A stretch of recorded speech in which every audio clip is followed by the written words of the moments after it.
the show that talks about all the ways the government is ripping you off. Broadcasting live on Facebook and YouTube from an underground bunker deep within the jungles of Mexico. I'm Dan Taxation Is Theft Berman, former candidate for President of the United States, currently in the race for Governor of Texas. And today I've got a very special guest, Nick Wildstar, a good friend of mine. We go way back in the Libertarian Party. He actually goes by Governor Wildstar, and it's an interesting story how he explains that. I'll let him explain that once we bring him on here in just a minute. But really awesome guy, and he's coming from California. Well, I guess I'm coming from California too, but he's actually still in California. I don't know he's lost his mind. But he's going to be telling us about everything that's going on over there, the craziness in California, what's wrong with it, how we fix it. It's going to be interesting. But, of course, before we get started, I want to ask for your support. Head on over to taxationistheft.cards. Pick yourself up a hat or a T-shirt or a flag or any number of the amazing products that we have over there.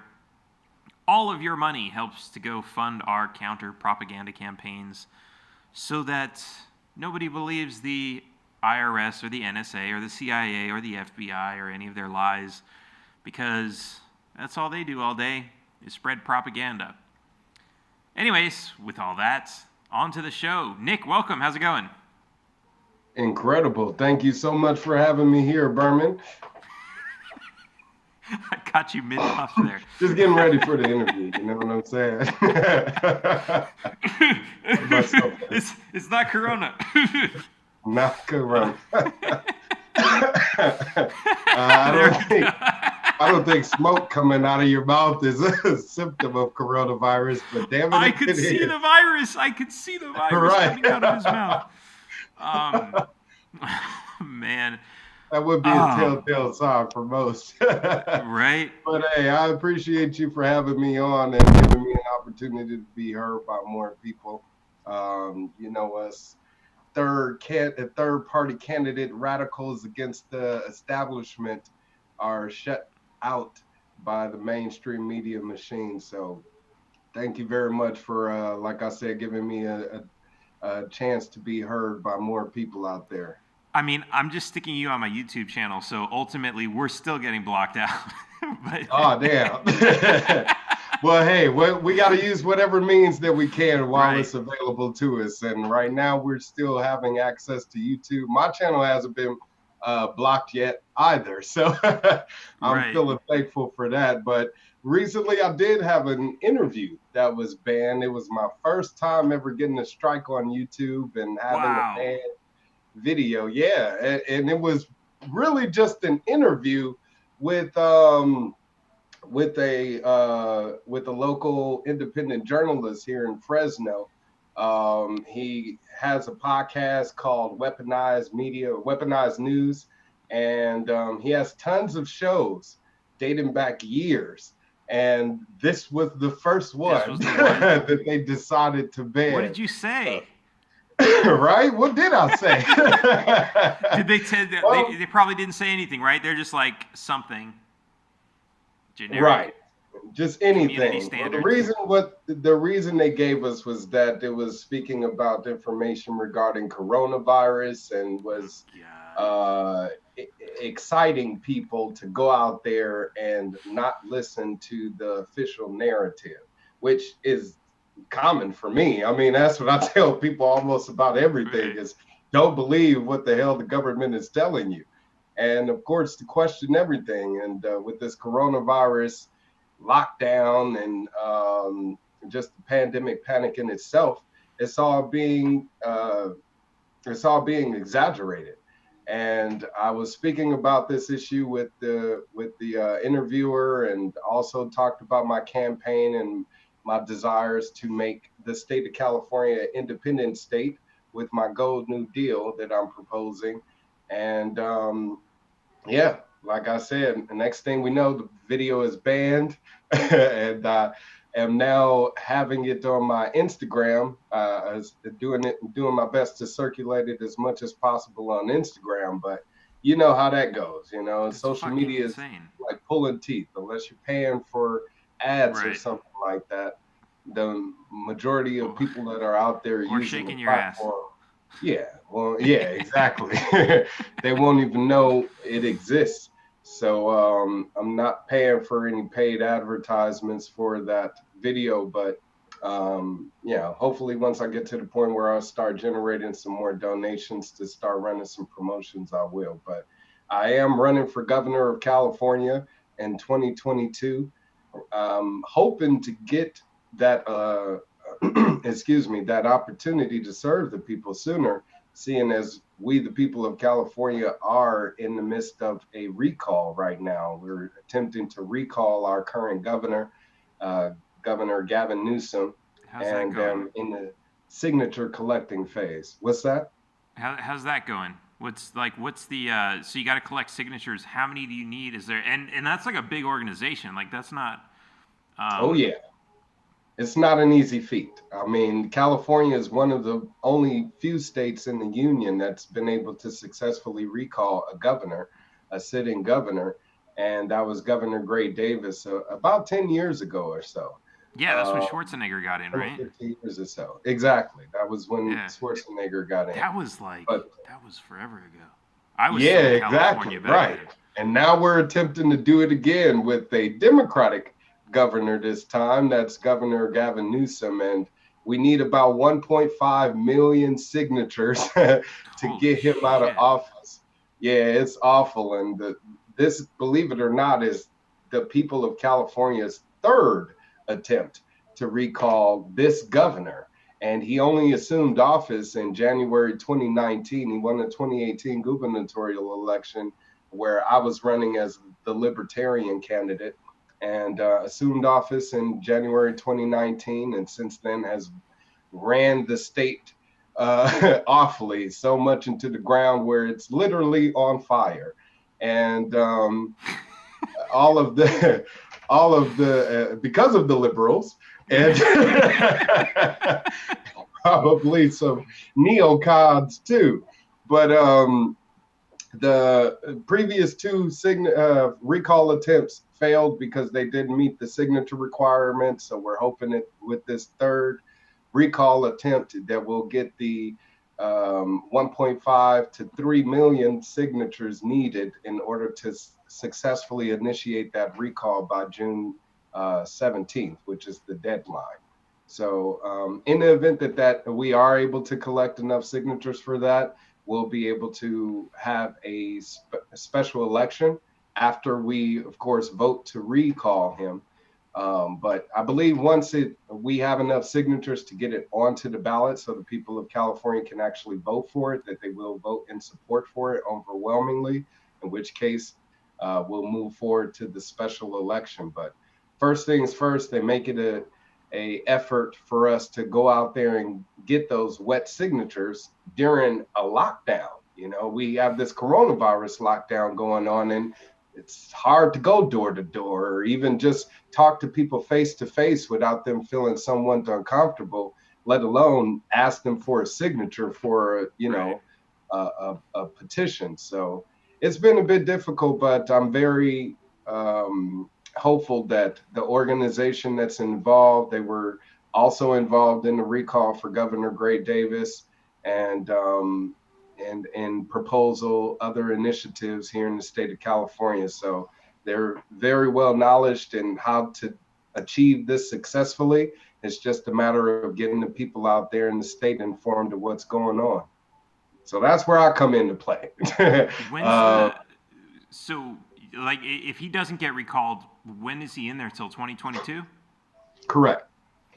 Man. 2022. Yeah, okay, so look, you got to you have to like you have to like make your campaign right now. You damn skippy. Should have picked Nick. Right. I probably should do that. A lot of people are kicking themselves in the ass right now because they didn't vote for me for governor or for mayor. I ran for mayor here in Fresno, and the city has implemented its own lockdown procedures and hasn't done anything to reform criminal justice, the criminal justice Right. department here in the city. nor has it done Status anything to quo. alleviate the homeless. Same old political Exactly. promises. Right. Empty rhetoric, man. And the governor to be, or pardon me, mayor to be, that will be assuming office in January, is a former police chief who was suspected of pedophilia, raping Right. a 16-year-old and killing former sheriffs on the police department. So he's been suspected of also drug trafficking, which his second in Sounds like a good command. friend of Biden. Is he a Democrat? He's actually a Republican, Wow. surprisingly. They're dirty on both sides, you know Right. what I'm saying? And it's despicable that these pretenders of the public, these individuals that make it seem as if they care about the concerns of people of the community, really don't. They're self-serving, Right. self-absorbed individuals, narcissistic sociopaths who care less about anybody else other than themselves. And they've proven it with their past, with their history. It's just unfortunate that we, the people, don't pay too much attention to their political history until we actually get into the voting booths, or sometimes not at all. Yeah, I was It going to isn't ask you, even like, till after. why do you think that is? Why do we keep up? Why do we keep on ending up with these sick fucks in office?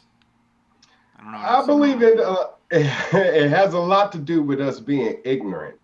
As I said, a lot of people didn't even know I was running for governor or mayor. And that's because they were reliant upon the news to provide them with all of the information. And we already know that's a lie.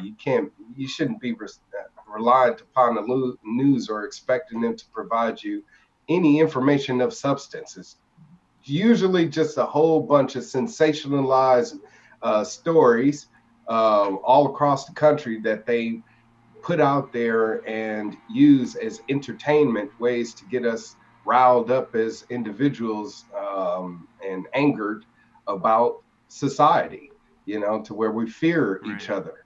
And And they're always doing it as parties too. Like Aria DiMezzo, she's the uh, transsexual Satanist anarchist fuck the police for sheriff candidate, who said fuck it, I'm gonna put my name on the ballot as a Republican, and she won the primary. And hey, it's like see, and this is something that libertarians are always like, oh yeah, you're a traitor if you win. And it's like she won, or she at least one.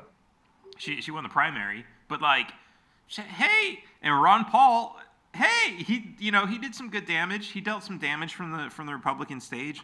Like it's funny. Mm-hmm. Anyway, I don't want to go down that road because I always talk shit about the libertarians. You can find that Well, in another it's episode. bullshit because, But when it comes to us being loyal to a party, we shouldn't yeah, have it's to like be loyal to fuck the, anything other than its yeah, principles or as much platform. shit as we talk about, like people being like oh, we pledge allegiance to the flag, and then like libertarians are all running around calling them idiots, and it's like, yeah, but you're pledging allegiance to the gold, vote gold, and it's like that's equal. Like, who cares? Infiltrate the system. This is fucking war here. Let's play dirty. Right. They're playing dirty. Let's pose as their parties and run. Exactly. That's what Free I'm planning votes. on doing, man. Next time I run for governor, I'll be running Nice. as a Republican candidate on paper. I'll be a libertarian Republican out there on the campaign trail, letting people know about libertarian principles and speaking about its ideology and libertarian solutions to the problems that exist in the state of California right now.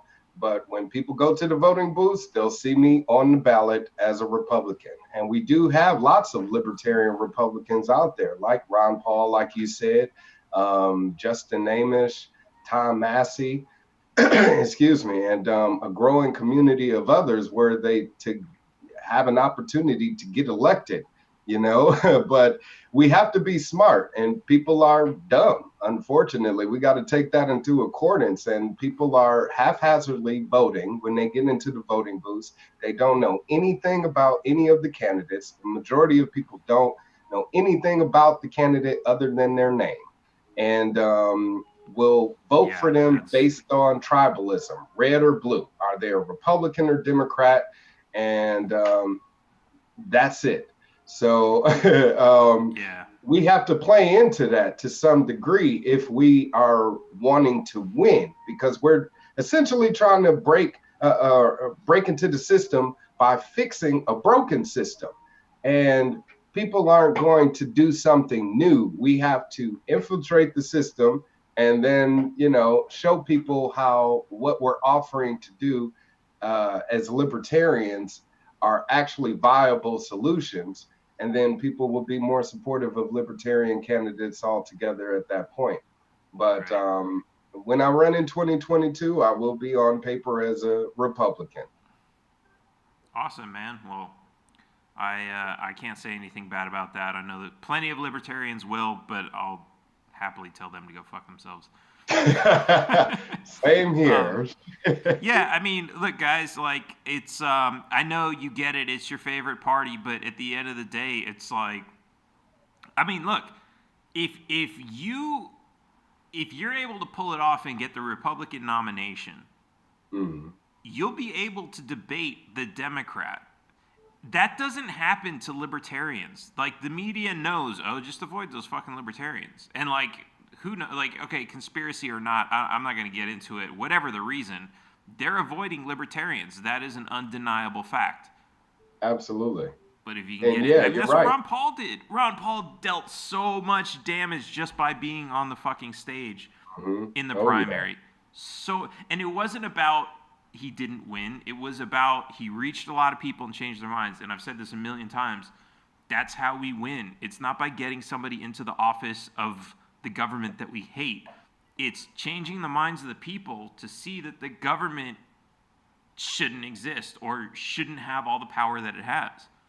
Exactly. That's how That's I the way. got won over. I mean, before before I was introduced to Ron Paul back in 2008, I was really just anti-government, anti-political. Just I didn't want to have anything to do with politics being involved in it, because I kept feeling like my vote was being thrown away.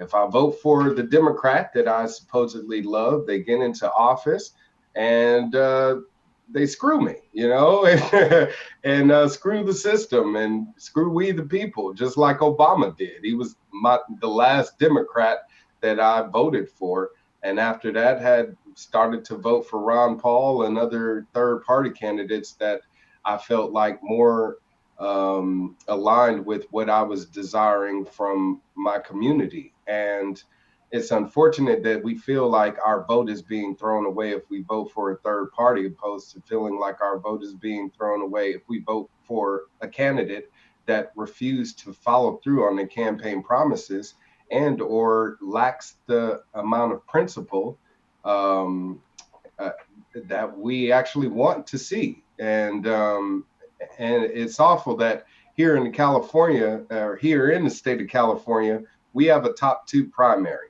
So regardless of any political affiliation, we can have two Democrats, two Republicans, two Libertarians running head to head in the general election because of this top two system. So the primary that I'll be in, excuse me, will be in March 2022.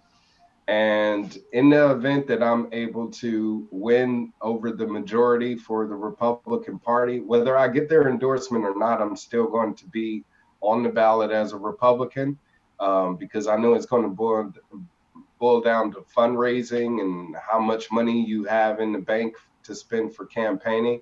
And unless I get millions behind me, they're not going to want to fully rally behind me at that point. But if I and another Republican candidate end up winning a majority versus Gavin Newsom, we could possibly just end up having two Republicans debate come November. And a lot of Republican supporters, conservatives here in the state would love to see that. It's just a matter of them actually getting to the voting booths and making it happen.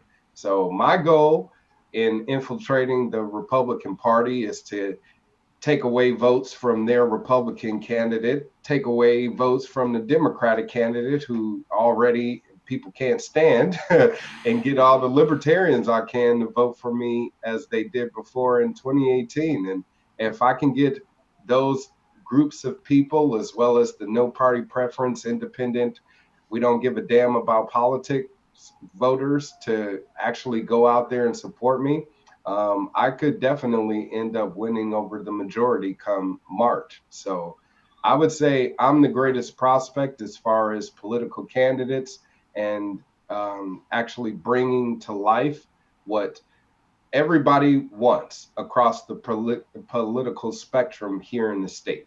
You know, people want to be able to smoke their weed, sell their weed. People want to be able to buy their guns and sell their guns without government being in their And grow business. their weed and print their guns. What's that? And grow their weed and print their guns. Yeah, exactly. And why shouldn't they be allowed to? And we, the people, should be free to do as we choose, as long as we're not harming anybody, you know? And if I'm not hurting you with what I'm doing with my own private affairs, then it should be no business of yours or the government's. And that's what I provide as an option to the California voter. And I think once more people actually hear what I have to offer, and hear what I have to say, then they'll end up choosing to vote for me instead of any of the other candidates. Right, and that's always the trick, is trying to get them to listen. So what? Yes. How are we on time? Because I know you're a very busy man, and you got things. I'm totally gonna. I got about 15 more minutes to spare, if we may. All right. So and now I lost my train of thought. I got a second hand over here. All right.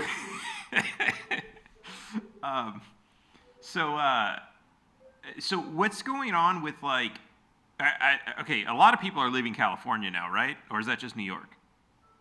No, You got people leaving California, California right? is, one of the most populous states in the union. We Is have it? about 46 million people living here. But is it like, when people leave, are they mostly Democrats or Republicans that are leaving, or is it like are Everybody. Democrats like happy with like what they have? No, I have lots of friends and family members that have left the state, and they were Democrats. And they didn't vote for Gavin Newsom. Some of them did, but the other ones that didn't vote for him and voted for me feel screwed by what's happening by the Democratic controlled legislative body here in California. We not only have a Democratic governor, but we also have a Democratic Senate, an assembly. So they're Democratic majority legislators and executive officers here in our state. So it's very difficult for even Democrats to get what they want. The Democratic legislators actually passed a law that prevents them from having to deal with every initiative on the ballot. There's been bills that have come up on the Senate floor demanding criminal justice reform since the killing of George Floyd, and they've been shut down by Democratic legislators, not allowing it to be put on the calendar or even heard by other people or other people in Congress. What kind of reforms are we talking about? Well, I believe the bill was called SB 591 or something like that. This was to correct the existing bill that we have here in the state of California called the Stephon Clark Law, which basically says that officers aren't supposed to be able to use excessive force without, their lives being in danger. We've seen since the passing of this law over 100 officer-involved killings with, I would say, maybe a handful of disciplinary actions taken towards the officers involved. One of them being recently back in March, before the killing of George Floyd, where there was a man shot in a Walmart. He had a bat He was wielding a bat in a Walmart, and he was shot and killed by a police officer after he had dropped the bat. And we're just now in September where that officer is being investigated about that incident. So who knows what's going to happen from that? He could retain his position since he's been on paid administrative leave since then. And Wow. For yeah, of course. I mean, 6 months? 6 months. 6 months Yes, of sir. getting paid to sit around, pick his nose, and barbecue for killing somebody? Fucking Yep, piece of probably go shit. on vacation all on taxpayers' dollars while they sit home and are told they are not essential. So, yes, this officer was receiving paid administrative leave and is just now being investigated for that murder. But who knows? What happened to the killers of Breonna Taylor could very well happen to the killer of Stephen Taylor, this young man who was shot and killed in this Walmart that I'm telling you about. What did And with what Breonna, just I just read about that. What happened with Breonna Taylor? That was just today or yesterday. yes, sir, the killers of Breonna Taylor, the three police officers, none of them will be indicted for murder. Only one will be, and he is being indicted for um, posing a threat to neighbors. That's the only Okay, reason. but there was a I'm remembering what this was because I just saw it and like I think I was distracted at the time, but it was like they were quoted or like the chief of police or something was quoted as saying these guys did everything right and blah blah blah blah blah, some shit like that, and it's like they did everything right and somebody who was completely uninvolved in something got murdered, And these are the and you way call that that they're, doing everything right? well, this is how they're being trained. So according to their training, they did do everything right. Yeah, That's I what needs guess to change that's is true. how officers are being trained, what kind of policies that they're enforcing that needs to be removed. And these no knock raids definitely need to come to an end. You have Rand Paul, another libertarian Republican. He seems more so Republican, but Yeah, he especially did. since endorsing Trump. Yeah, exactly. But he did introduce legislation to end no knock raids, which was Hmm. not backed by Black Lives Matter, unfortunately. But had it, it been supported and it gets passed and signed by the president, it would end, that type of procedure that led to her death and others like Duncan Lemp, another person whose name gets swept under the rug when it comes to these officer involved shootings. So something needs to change. And there is a There's growing demand. I've been at the forefront of it for the past 10 years. A lot of people don't know it. They sit around like, this is something new. I, as a candidate, have been arguing for change in our criminal justice system since my first campaign in 2014. Check the records. But ever since then, 2014 when I ran for governor, 2018 when I ran for governor and city council, and Fresno mayor here in 2020, another campaign where I spoke out again about what's going on with our criminal justice department. I just found out that judges have something called judicial immunity. Look it up. So if you want to sue a judge or have them be found liable for violating their oath or whatever the case may be, you can't. They have immunity, so they can pretty much figures. dictate law from the bench, which could more than likely be prejudiced or unconstitutional in any way or a violation of your constitutional rights. And they wouldn't be held liable for doing so because of this judicial immunity. And I don't know who needs to be contacted, the attorney general, the governor, or whoever, to have that come to an end. But um, I, as governor of the state, would definitely look into that and make that happen ASAP. I want to give a quick plug, and hopefully after the show's over, we'll remember to put this in the notes. There's a book called Rise of the Warrior Cop by Radley Balco, and this is I actually got to see him give a talk one time with what's his name? I want to say Walgreen, but Glenn Greenwald and Ron Paul, and the three of them were talking about police misconduct and the police state and all this other stuff, and it's really interesting stuff. But Radley Balco's been like he's a pretty well known journalist that's been covering a lot of this stuff. I'd say he's on our side. And one of the really interesting things that he points out is that the whole no-knock raid, which was started innocently enough during the drug war, was simply because nothing other than, like, they weren't afraid that they were going to knock on a door and someone was going to answer the door with a gun. They weren't afraid of that. They were afraid that if they knocked on the door, that all the drug dealers would flush all their drugs down the toilet. Right. So they basically say, we are willing to risk the lives of our police officers, everybody inside the house, everybody innocent inside of the house. We're willing to risk all of those lives to prevent a couple drugs from being flushed down the toilet. Or even neighbors. As in the case with Breonna Taylor, this one officer that was indicted, and that's because he threatened the lives of the people in the surrounding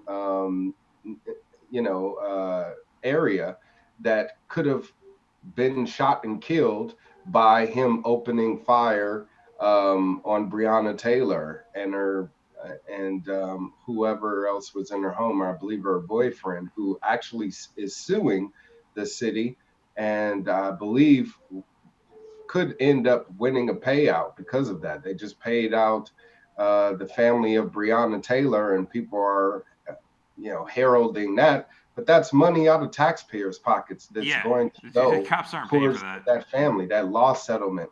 So it's ridiculous that people are excited about these supposed victories that are losses for we the people. And of course, a loss of life is the most tremendous loss that we need to be taken into accordance. And that's why we should be holding all of our government officials accountable, no matter who they may be, whether it's a police officer, the police chief, the district attorney, and the governors, the president even. We need to be making sure that they're upholding their oath and then upholding the law as it states, versus acting outside of that and using the color of law to impose their own prejudice and judgment upon us. And that's the major threat. And that's why I call myself Governor Wildstar, is because I govern myself, my own life, my own actions, my own ideas. And I don't allow that to be dictated by anyone else. And we elect someone to govern over our affairs as a society, to make sure that, all of our tax dollars that we're paying is being spent mindfully, and that we're not being threatened by any outside forces. The governor, the actual sitting governor, the position itself used to be appointed by the Queen of England. So now supposedly we pick that governor, and do they really serve us? No, they don't. They seem like they still serve the crown or serve some other special interest other than our own. So I want to take that position back over for we the people, and make sure that we are holding that position of power as a way to make sure that we are receiving everything that we want from our government, not the other way around. Right. Awesome. Well, okay, I don't want to hold you up because I know you got to get running, but quickly give your information a plug. Where can anyone go to follow you, see what you're up to, follow your campaigns, YouTube channels, whatever you got? Yes. Where can we go? All right. Indeed, yes, of course. Please visit my website, governorwildstar.com. That's just as it sounds, Governor. Wild like an animal, star like in the sky.com. Please check out my website. I have all of my information consolidated there from all of my previous political campaigns and and putting information there for my upcoming gubernatorial race in 2022. And I'm doing my best to fundraise as much as possible because, like I said, it does take those campaign funds to actually be seen and heard. And I want to make sure that I'm able to afford advertising and commercials, maybe even and lawn signs and all of that good stuff. So please definitely donate. I have a crowd pack going right now. So if you go on my website, governorwildstar.com, click on that large banner. It'll take you to my crowd pack where you can donate to my 2022 campaign, or you can just click the donate tab on my website and donate to me directly. Or if you come out to any of my events, donate to me personally in person or send money to my P.O. box on my website. But also, I've partnered with Banana Belt Farms, who is selling cannabis at a discounted rate. So if you buy any cannabis from Banana Belt Farms and put in the Wildstar coupon, you will make a donation towards me by doing so. So I'm doing my best to kind of create these different avenues where I'm providing merchandising and opportunities for people to make contributions to the campaign and get something in return. But the main thing that you're going to be getting in return is a government that serves the people, we the people, you, the voter, and take back your power. We have to do that. Freedom isn't free, and we have to pay whatever cost that it takes in order to get it back. And I want to bring back liberty to the state of California in its greatest magnitude ever.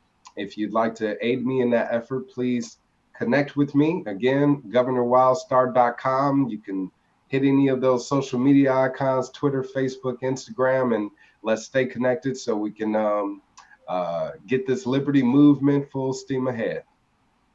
Awesome. All right, Wildstar, Governor Wildstar, it's always awesome to have you on the show. Thanks again for joining us. And of course, head on over to taxationstheft.cards. Once you're done shopping for cannabis over on Nick's page, head on over to my page and make sure you get one of these really awesome hats, a T-shirt, a flag. Oh, I don't have my flag up today. It's over there. You can't see it. Any of that supports this show. It also supports everything we're doing outside of the show. But of course, make sure you subscribe. Share this with your friends if you're on Facebook or YouTube or Twitter. Make sure to like and retweet and share and comment and do all that kind of fun stuff to help make sure that this stays visible in a world where the algorithms are fighting against us and keeping us down. Make sure to help us get that word out. Thanks again for listening and for watching. You guys are awesome. I'll catch you next time. Actually, tomorrow night, we've got another show with Kevin Hale. He's running for Texas House in Texas. So he's an awesome friend that I've known since pretty much since I got involved with the Texas LP. So he's going to be on tomorrow night, so make sure to tune in for that. And I'll see you next time. Taxation is theft.